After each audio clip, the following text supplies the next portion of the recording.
Are your kitchen and bathroom way overdue for a remodel?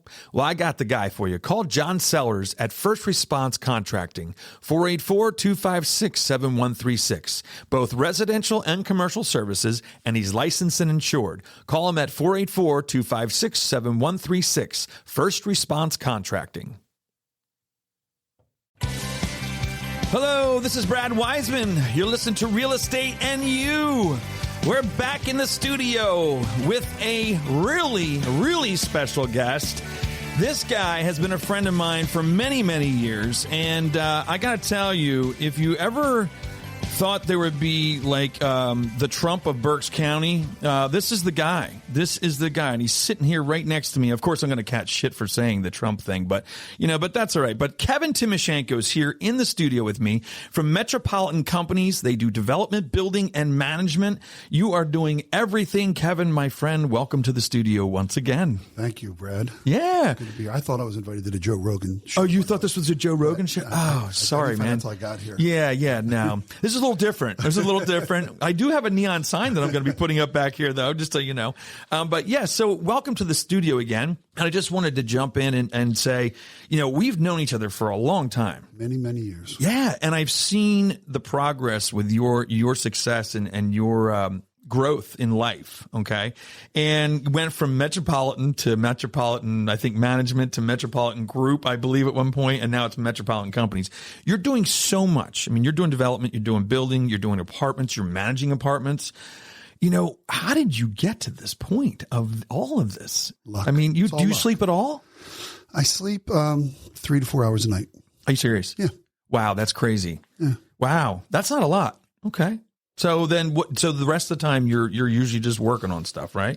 Yeah. I'm usually up in the middle of the night sending emails and texts, and wow. my brain doesn't shut off. Well, that's part of it, right? And yeah. I see also you have a team. You have a pretty serious team now of people that are helping you that have great resumes that I saw online, which is amazing. Yeah, I have about 200 people.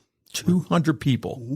That's amazing. And how far does this spread now? It's not just Berks County, obviously. You're tri-state, yeah, 4-state, maybe whatever it is. You're everywhere. Yeah. Wow. Amazing. Multi-states. Yeah. And that's going to be different too. Well, every state has its own little set of rules and, right. regulations and laws, and yeah. Depending on the politics of that area, whatever, yeah, right? Yeah. So, all right. So let's just jump in here a little bit. Now, we had talked about before that one of the things that makes things tougher is from the time you buy a piece of property to the time somebody can sleep in a bed in a room in that property. How long does that take? Depending upon the state and the municipality. So since we're in Pennsylvania, we'll talk about Pennsylvania. Sure. Yes. Yeah. Anywhere from at a minimum 3 years to 20 years. We were just talking about before we got on the air of that property that it's called the Hawthorne or whatever it's called. Yeah. I've owned it, and I've owned probably 10 of those that have, for 20 years that I've been taking through the process. 20 years. 20 years. Yeah. I'm actually, we call it the Reserve at Iroquois. Yeah. Yeah. That I know very much about that. Behind Hoffman. Yes. Yeah. It's going to be a great property. It's great. Can't wait to see it. The neighbors there fought me for decades. Yeah. The signs in the yard, stop development. Remember all those? I mean, they're all over the place. I remember all that. So they stopped me for a while. And then, of course, we eventually got it through. And, the funny thing about people is, and I don't know if they'll be listening to this, so I'm going to get a lot of hate mail. But they're just not that smart. Yeah. They're just, you probably will get hate mail from that, just so you know. Well, but I understand what you're saying. I was putting a main boulevard through my property to build this, which was going to take all of the traffic off of every road within a half a mile there. Yes. You thought they would send me Christmas cards. Yeah. How many did you get? Christmas cards. Exactly. Just curious. Exactly. Zero. You didn't get anything. And, it's just amazing how they fight you, and they think it's going to be low income housing. Yeah. To this day, we still get letters that it's going to be low income housing, and my rebuttal is always, you do understand, every single person that moves into my apartment complex could buy your house. Right. Every single one. Yeah, because I've looked at the rents. I know what the rents are going to be. Your mortgage and taxes. Yeah. So it's just crazy how naive people are. Do you think it's also that not in my backyard syndrome? Well, some of that to stop it, of course. But most of it's just ignorance. They just don't understand. And it's funny too, being a realtor. I mean, what I'm always amazed with is that we have a housing inventory issue right now in Berks County, across the nation, not just Berks County. Correct. So my thing is this, the people that are out looking for homes are complaining that the prices are so high. Well, the reason the prices are so high on resale is because new construction or new apartments are expensive because of what it takes to get there. It's unbelievable, right? We were talking about that earlier too before we went on air is, and I'm going to make this number up, so I'm not so sure this is a true number, but if I had to guess the cost in development per lot before we build a house that we pass on to the homeowner, I'm going to guess is in that $30,000 to $40,000 range. So if you're buying a $300,000 house, it really should be $260,000. Yeah, right. Because of the regulations, permits, all the stuff we have to go through. And, it's all people like, for people who like big government, you're getting it, but you're paying for it. Yeah. And I always say this, builders, developers are going to pass that cost on. Absolutely. If they're not paying, they're paying it initially. The end user is paying it ultimately, and they just don't get it. No, and it goes that way with everything, Kevin. I mean, this is everything that I see where they say, okay, we're going to raise minimum wage or whatever it would be. Right. Okay, we're going to raise this, raise that. What I think, or we're going to tax a corporation more. Okay, right. What they don't understand and what people don't get is that there's not one business owner that I know. Here's the way I look at it: if my signs go up in price for selling real estate, I have to recoup that somewhere. Correct. You know what I mean? So so it's coming from somewhere, and it's not that and the one place that I don't want it to come from is my pocket. So what you do is you increase the what it costs for your services in order to cover that charge. You have to. And it's just human nature. Nobody wants to take a loss because things went up. Right. To me, like it makes sense. It goes a little even deeper than that. It could be for regulations for stormwater management and all these things. Well, you see those little silt fences. Yeah. All these things cost money. Yeah. And, the funny thing in development is you'll build a development across from a farmer. Yeah. And they don't have to do it. Yeah. But they spread cow manure all over their fields. No, seriously. And when it rains, all that goes into the creek next to them. Yep. And that's okay. Yep. And I'm not beating up on farmers. No. We love farmers. It's just funny that I have to do it. And there's a 1% chance that I'm going to hurt the environment, but we still have to do it. Yeah. But it's gotten, and that part there, like I look at the development over near where Village Greens golf course used to be. I'm looking at what they had to set up just to start to do the work. It's pretty amazing. Yeah. And I'm sure some of the stuff makes sense, but it's like anything that we do. We always do knee-jerk reactions so far the other direction when something comes up. Like, I'm sure there was a problem at one point with a stream. That's exactly or the turtle or the frog or whatever it is. And all of a sudden now it becomes everything is a problem. It's because government is afraid. Yeah, of course. Everything's made a decision out of fear. Yeah. Like, we've got to do this. No, you don't. Why don't you wait till it happens 4 times, 5 times? Yeah. Say, okay, now this is an issue. They just throw it in. Yeah, it's amazing. It's amazing. So basically, obviously, red tape. So you're saying you have most of the time 3 years is pretty much a minimum. You're saying that you're going to get a place from dirt to a bed. No, dirt to approvals. To approvals. Okay. I didn't go vertically. You didn't go to the bed yet. Correct. I didn't even start building the structure. Wow. That's just approvals. Okay. So that's 3. So then it goes, you got to start building. So you have like another 18 months, maybe. 18 to of 3 years, depending on how big it is. This is the reason nobody wants to do it. It's crazy. Well, think about this. Think about how crazy this is, of trying to time a market. 6 years later. Yeah, exactly. Now you're investing millions of dollars. Not thousands. No, millions. Millions. Absolutely. And you're hoping the market's there starting in 3 years or 4 years. Yeah. And that's why developers go bankrupt. Well, this is what happened in 2008, It's exactly Kevin. I mean, the builder that I worked with, you know him very well. Yeah. Walter, he got it. All of them did. I mean, even a lot of the big builders here, a lot of them. they all got caught with a lot of land. Correct. And it's because it took so long to develop it. Now all of a sudden they're sitting there going, oh man, I have all these lots. What do you do? And it wasn't that everybody's like, well, that's bad planning. No, nobody predicted the 08, 07 crash as much as it went down. And now none of them want to come back. They're all gun shy, except for you. I mean, you're doing it. You're making it happen, but not in Berks. No. I mean, Berks, we don't have enough. Now, I think next year we're scheduled to build 200 to 300 houses. Yeah, from Pittsburgh to Delaware. Wow. So that's a lot. That's a lot. That's a lot of houses. That's a lot. That's a lot. Yeah, that's great though. But you're helping to me. That helps our inventory issue big time. Well, it doesn't help it in Berks. No, it doesn't. That's the thing. And we need it here. Now, do you know, is there any land available in Berks to be developed? Yeah. So, I talked to my team and, there's just no money to be made. That's the problem. Because houses don't, like I'll give you an example. We'll build in Bucks County. Yeah. We'll buy a lot we'll buy the land. Say the lot's $100,000. Yeah. Just for land. Yeah, right. Now it's another $100,000 to improve it. Right. So now we have $2,000 for the lot. Yep. Now this is a big development. This is just one lot, and we'll sell the house for $800,000. Wow. Right. So we can make money. Yeah. Yeah. Berks County, I'm still buying the lot for, I don't know, because I don't buy in Berks, but 50, 60,000 a lot. Wow. The infrastructure doesn't change much. And that's unimproved? That's unimproved. So the infrastructure cost doesn't change. So maybe not 100, but you're 80. I don't know. Right. But you're in it for 150, but then you can sell it for 350 or 400. I don't know. I know what you mean. Yeah. So it's tough to get people to build in Berks County. Yeah, because of the cost. The cost is still there. Yeah. But it seems like it's the land. Is it the land and improvement cost that's Improvements costing? are more, and then, land was, you can still get land. Yeah. But not now, because in the last 5 years, everybody's drinking the Kool-Aid like they did Kool-Aid in 2008.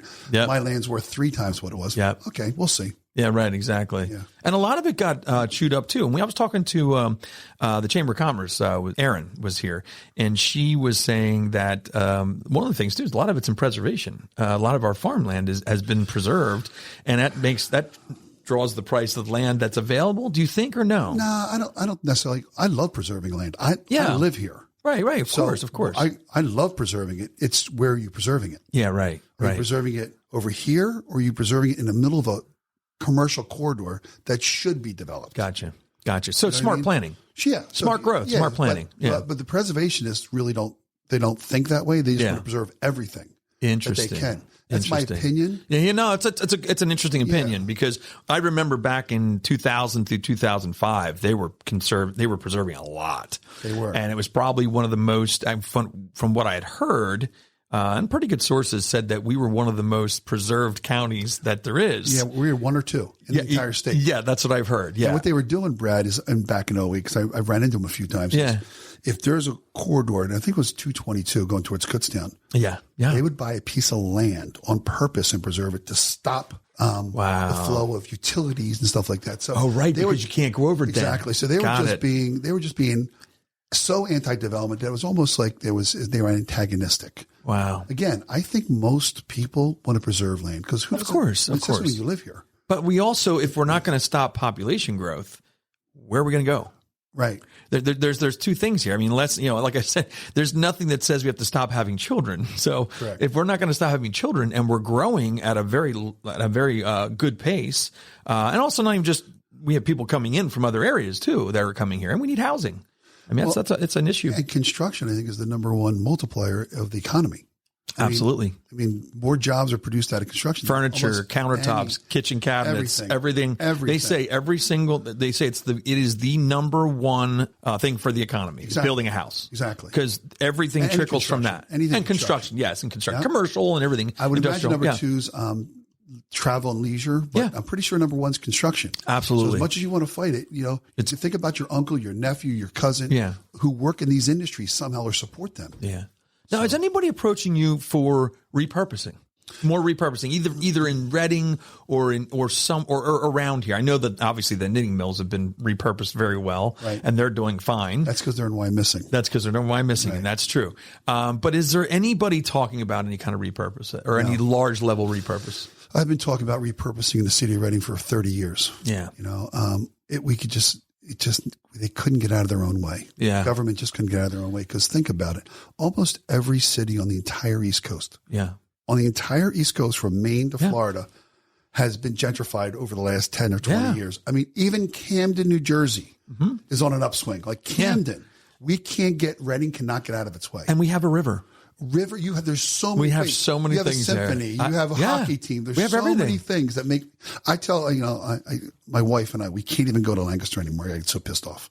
Right, because it's so nice. It's so nice. I sit in a restaurant and she'll tell you, we got to leave. I'm like, why can't I have this in Reading? Yeah. It makes me nuts. We have it in West Reading, which I'm very proud of. Yes. Very proud of. I'm proud of that whole West Reading, Wyomissing. And it's not that I'm not proud of the city of Reading either. We have some great places, good restaurants and stuff in there. Sure. And the arena's awesome. The hotel's amazing. Doubletree does a fantastic job. But, I just feel like the river, I'm always thinking that we have a river. Can't we do something down there? I've offered every mayor, except for this current one, last 4 mayors, $100,000 of my own money to cut down the trees. Right. So you could see the river. See the river. I said, no, just you get rid can't of cut them all down. No. Because you need to stabilize the banks. But I said, listen, I'll pay for it. Yeah. It's my town. I'll give you $100,000. Just go cut the trees. Just so you drive by and go, hey, there's a river here. You can't even see it. Yeah, it's a shame. It's a shame. So repurposing is not quite there yet. You're getting on my soapbox, Brad. I'm going to get a lot of hate mail, Hugo. That's a lot of hate mail. A lot of hate mail. Holy crap. But it's all good points, and I think it's honesty is what I see it as. It's honesty, and I think, but we're getting there. Like I said, West Reading wasn't anything like it is today. Obviously some great ideas, some great people, some great money got involved. Great. And I'll tell you what, I'm always very proud of it. We're all proud of West Reading. Oh, I love it. It's phenomenal. I love it. I love the whole thing. The same thing could happen in the city. Absolutely. And I agree with that. We have the infrastructure. First of all, I say this. Absolutely. So we were just talking about infrastructure costs before, right, for housing. Yeah. And I was saying in Bucks County, it's 100 to 150,000 just for infrastructure per house. Wow. I want you to get that. Wow. 150,000 for the roads, the sewer, the plumbing, moving dirt, all that. In the city of Reading, zero. It's already there. Yeah, true. I mean, the roads are there. Yeah. The water and sewer's there. The infrastructure's there. Yeah. But we can't seem to come up with a plan that people can buy into. I've also said this. That's the thing. You don't mind if I go on a tangent a little bit? No, go on a Every tangent. mayor for the last 13 mayors, I feel like I've been here forever. I said, get a developer and give away the keys to the city. Yeah. Your first project. Get something going. Yeah. Like that's what they did in Harrisburg with Reed. He was a phenomenal mayor. Wow. Harrisburg's phenomenal. I said, and then the second developer, give 90% of the keys away. Yeah. And then 80%. Yeah. But developers, and I've said this right to their face, we're going to make money here or here. We're going to make it. We're not going to do it without making money. Right, we exactly. can't do it in the city without your help. It's exactly right. So I can go to West Reading, and do it, which I did with the lofts or the Metropolitan. Yep. So you know what they always say? Nah, we don't want to make you rich, or we don't want to help you. I'm like, okay, we're going to do it anyway. Yeah. That's the mindset. So short-sighted. It is. It's so short-sighted. It is. And it's because what they don't understand is that if once you get to that point, like a West Reading, look at the people it draws in, the tax dollars. There's so much money the real that estate comes value. in. The real estate value goes in the up. next block. Yes. Look how much they go up. Yeah. Right? It's amazing. It's incredible. Well, all you can do is keep trying. That's the way I always look at it. You keep trying, and like you said, you're going elsewhere and doing your thing, sure. But we'll see what happens. So let's go down to the other thing. So we got past that part, which is good. Well, we didn't get past it. We talked about it for a little bit. Let's talk about you for a little bit. Let's talk about where you are from the time you bought the first property for $9,000 or whatever it was. Good memory. To today. Okay. And you just turned 60. Yes. Okay. I don't look a day over 59. No, he doesn't. Hugo said that. Hugo said you look really young. That's what he was saying. That's right. Yeah. He has a problem with his eyes. Just saying. That's true. Yeah. But I saw that on Facebook actually, and then I think I wished you a happy birthday. Hopefully I did. If I didn't, happy birthday. But you've gone. It's a good period of time, and you've gone from one unit to all these different units. I think we were talking about before this, you have somewhere around 2,000 single home lots available between all the stuff you have. You have 3,000 plus apartments, around that you're managing, and you're always into something. You're developing something, doing something. And, but where have you gone as a person? That's your business. Who are you? Who was the Kevin back at $9,000 the unit that you bought to now? Who's the Kevin? And what's the differences? Well, I'll get to that in a second, but we have 3,000 units, soon to be 7,000. Oh, wow. That's a big jump. Yeah, we have 18 apartment complexes in the process of being built. Jeez. Yeah, so it's... Is that what I saw from it's up to 2024 I saw some. Yeah, you'll see them all over, from Pittsburgh to Delaware. We're fantastic. All over. That's awesome. And, we just bought a title company. Oh, good. Yeah, we're buying. Well, why wouldn't you with all the business you do? Well, seriously. Exactly. I mean, we're starting an architectural firm. We have to, because we spend, $500,000 a year in architects. Right. We have in-house bring attorneys. In-house. We have in-house. So all these things you start growing organically, right? Which is kind of cool. So where am I at personally? Yeah. I would like to slow down, but they keep pulling you back in. So, because when I talked to you last, you were bringing more people in to be able to kind of leverage a little bit more of your time. Yeah.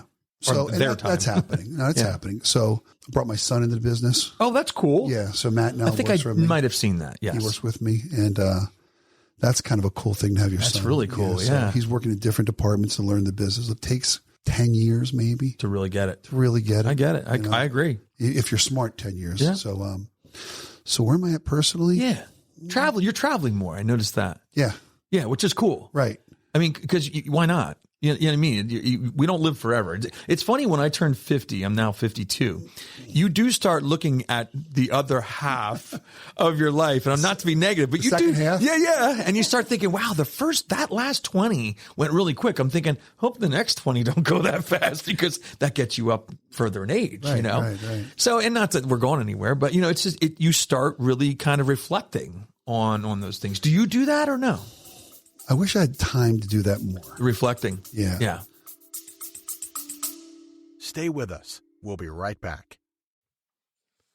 Are you tired of looking at your car covered in road salt and winter grime, or not quite getting the results you would like to see from the car wash? Well, I've got just the solution for you. The Detail Shop, your go-to destination for premium auto detailing.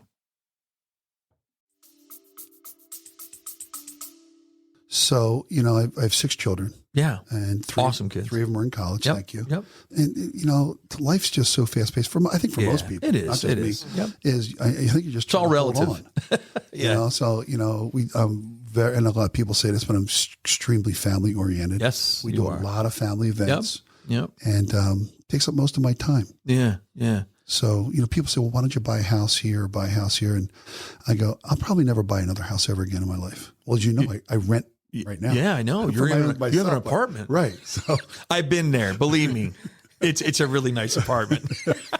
I showed our kids from the Works parking lot. I'm like, you see that up there on top of that building? We were up there having drinks, and they're like, what is that? You know, but no, you have a beautiful place there. It's awesome. And my thing is, why not live there? Right. Seriously, it's easy. Right. It's, you know, you're right in the middle of everything. I mean, Right. it's a great location.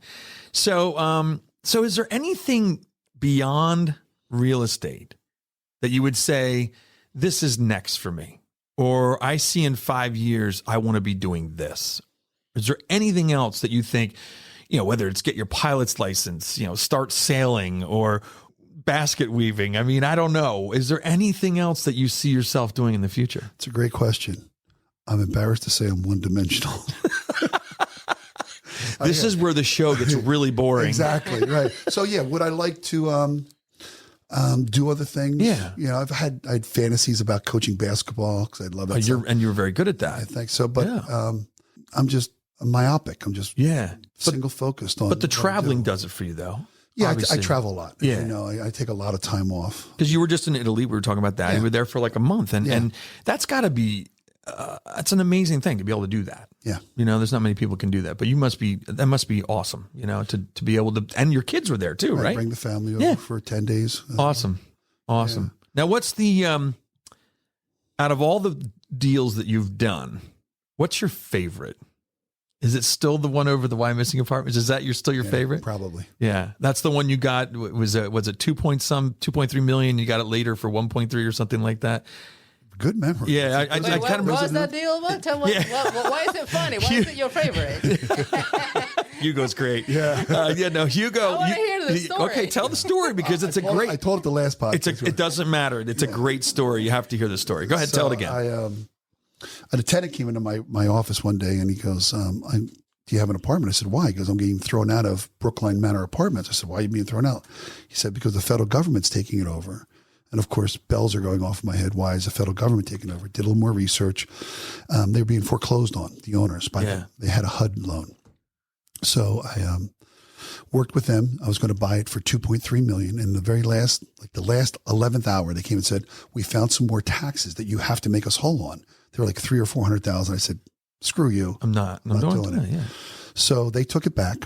They put another $1 million into it, made it lead free, took all the lead out of the buildings, the doors, garage doors, put at least $1 million into it. Went up for an auction a year later. And there's like 30 or 40 people in there. And you had to give a $75,000 check or like cashier's check. Just a bid. Yeah, right. And like 6 people gave it. I'm like, I was 25 or something. Like, I'm never going to get this thing. Right. So one person bid $100,000, and that was the last time they bid. Like, wasn't going to go for $100,000. So it was really between me and another guy. Right. And he was bidding.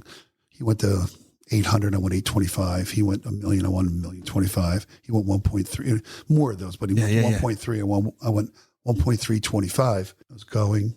No way. gone. And I jumped out of my chair. I was That's like, awesome. holy shit, I just bought this for $1.3 million. And what's funny, you were going to do 2.3. Yeah. And they put $1 million into it Yep. to improve it. I guess Those are your federal tax but you knew dollars. what you were buying because you were going to buy it before. Did that Yeah. that obviously helped? Yeah, If so- you just would have went to that auction cold, you probably wouldn't have been as I don't know, maybe you would have. I don't know. Well, that's not even the best part of the story. The best part of the story is there are 156 apartments and only 30 of them were rented. 30. So I had to rent 122. And my game plan for the bank was they gave me $1 million line of credit. Right. And my game plan was to rent 4 a month at $300 a month back then. And I rented 36 the first month and 56 the second month. Incredible. So I never had to borrow from the bank. And I was bringing I bring work release prisoners in to help paint the apartments. Get I was out of getting here. anybody I could. Right, but that So the rent why went from not? 300 the first month to 400 the second month, because like, holy shit, to like 500 by the time I was done. And you still own it. Yeah, I still own it. Is that just kind of fun? Yeah, well, it's my baby. Yeah. It's like, it's It my first is. one. It's been 30 years I've owned that thing almost. And well, that thing has done well. Yeah. Jeez, that's incredible. That's the story, Hugo. That's how the government does it, man. Isn't it funny how they go and put the $1 million into it? It's incredible. That's But crazy. it worked. Yeah. It worked. That's crazy. Very cool. So I'll tell you what, is there anything else you want to say or anything else you want to do? I felt like I let you down on my personal life a little bit. No, okay. Well, do you have anything to add? Because I was thinking. No, you didn't let me down. No, I just like for me, what's interesting about when I say about is there something else you want to do or something else? I'm doing this, which is what I want to do. Right. You know what I mean? So as much as I love selling real estate, 30 years, in the business. And, but this is something that really, gets me excited. Not that I don't get excited about real estate anymore. No, I get it. But this is my hobby. I don't golf. I don't race cars. I don't fly. Right. I don't do. I used to fly, but I don't do any of those things. This is my thing. So I just wanted to know. I know you're good at bocce ball. Oh, he kicks ass at bocce ball. He's really good at it. What is And he gets really angry too. If you're on his team, he gets very angry. Don't wind him up. Don't get him started on that, Brad. He's really good at it though. Remember the angles? That's what's so funny. Right? Use the sideboards. Exactly. Yeah. So that's all I was asking. Some people have those things, or they have things in the future that they want to do. But you have so much going on at all times. It's so much fun doing what I'm doing. Well, that's why you need to do that. We're starting a new company. It feels like every week. That's fun. Every week. That's fun. So absolutely, very cool. I have one question for you. Oh, here we go. What is your guiding principle in doing business? What is it, or do I have one? No, what is? What's my guided principle in doing business? Yeah. Like a mantra almost in a way. Yeah. Or something, Okay, there's a lot of them. I'm not, so this is off the top of my head, and it's going to sound really, it's not going to sound, make money. A lot of people, I have this conversation with my son all the time. I said, not a lot of people think making money is a bad thing. No, it's it not isn't. a bad thing. We employ 200 people by making money. I'm never going to spend all the money I have now. So it's not about, making money. It's just, it's not an evil thing to make money. It's just fun. Right. It's also fun. Yeah. It's a game. It stimulates you too. It Absolutely. keeps you active. Keep you going. Yeah, absolutely. There was just a comedian that said, I think it was actually Kevin Hart. He said, people say that money can't make you happy. He goes, but I can tell you one thing. Have you ever seen anybody on a Wave Runner that's pissed off? He goes, it takes money to buy the Wave Runner. Exactly. And if you watch somebody on a Wave Runner, they're smiling the whole time. You know what I mean? So it's good. I think it was Kevin Hart that said that. It's good stuff. But so I think we'll have another show. We'll be doing this again because I think there's different things I'm going to ask you every time that we do this. So it's actually kind of fun. So thanks for coming out again and sharing your life, your business, your knowledge on many different things. And I really appreciate it. Thanks for being a friend. And you too, man. You too. Absolutely. That's awesome. All right, there you have it. We got Kevin back in here. That was awesome. And don't forget, I think the next show we're going to have Julie Garman's coming up. She's going to be talking about design and all kinds of stuff for the new things like new kitchens and bathrooms and all kinds of things. So be sure to find that show too. And we will see you real soon.